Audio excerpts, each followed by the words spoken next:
Halwa ceremony ಅಂತ ಮಾಡ್ತಾರೆ. ಒಂದು ಹಲ್ವಾ ಅಲ್ಲಿ ಹಲ್ವಾ ಕುಕ್ ಮಾಡ್ತಾರೆ. ಅಲ್ಲಿ ಮಾಡಿ ಫೈನಾನ್ಸ್ ಮಿನಿಸ್ಟ್ರು ಮತ್ತು ಮಿನಿಸ್ಟರ್ ಆಫ್ ಸ್ಟೇಟ್ ಎಲ್ಲ ಅಲ್ಲಿರೋ ಅಫಿಷಿಯಲ್ಸ್ಗೆಲ್ಲರೂ ಹಲ್ವಾ ಕೊಟ್ಟು, ಬಿಕಾಸ್ ಅದಾದಮೇಲೆ ಆಲ್ಮೋಸ್ಟ್ ಅದೊಂಥರ ನಿಮ್ಗೆ ಹೇಳಬೇಕು ಅಂದರೆ ತಪಸ್ತರ ಅದು. ನೆಕ್ಸ್ಟ್ ಒಂದು 15 ದಿನ ಅವರಿಗೆ ಆ ಬಜೆಟ್ ಟೀಮಲ್ಲಿ ಯಾರು ಇರ್ತಾರಲ್ಲ ಅವ್ರಿಗೆ ಬೇರೆ ಯಾವುದೋ ಔಟ್ಸೈಡ್ ಕಾಂಟ್ಯಾಕ್ಟ್ ಇರಲ್ಲ.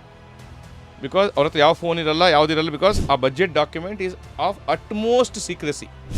ಅದರಿಂದ ತುಂಬ ಈಗ ಟ್ಯಾಕ್ಸ್ ಸ್ಟಾಕ್ ಮಾರ್ಕೆಟ್ ಇನ್ಫ್ಲುಯೆನ್ಸಸ್ ಎಲ್ಲನೂ ಅದರಿಂದ ಇದಾಗ್ತಾರೆ. ದೇಶದ ಭದ್ರತೆಗೇನೆ ನಿಮ್ಗೆ ಇದು ಬರ್ಬೋದು ಅದು. ಯಾಕಂದರೆ ಯಾವುದೋ ಒಂದು ಪ್ರಪೋಸಲ್ ಬರ್ತಾ ಇದೆ, ಅದು ಬೇರೆ ಯಾರಿಗೂ ಗೊತ್ತಾಯಿತು, they will play with Indian money, Indian stock ಮಾರ್ಕೆಟಲ್ಲಿ ಆಟ ಆಡ್ತಾರೆ ಅವರು. ಸೊ ಹಾಗಾಗಿ ಅಟ್ಮೋಸ್ಟ್ ಸೀಕ್ರೆಸಿ.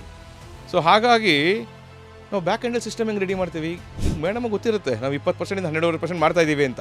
ಆದರೆ ನೀವು ಸಿಸ್ಟಮ್ ಮೊದಲು ready ಇಡೋಕ್ಕಾಗಲ್ಲ 12%ಗೆ.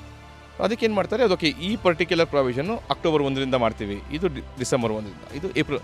Normally the procedure is, ಈ ಬಜೆಟ್ ಬಂತಿವಾಗ ಮೊನ್ನೆ ಜುಲೈಯಲ್ಲಿ 99% of provisions are subject to exceptions.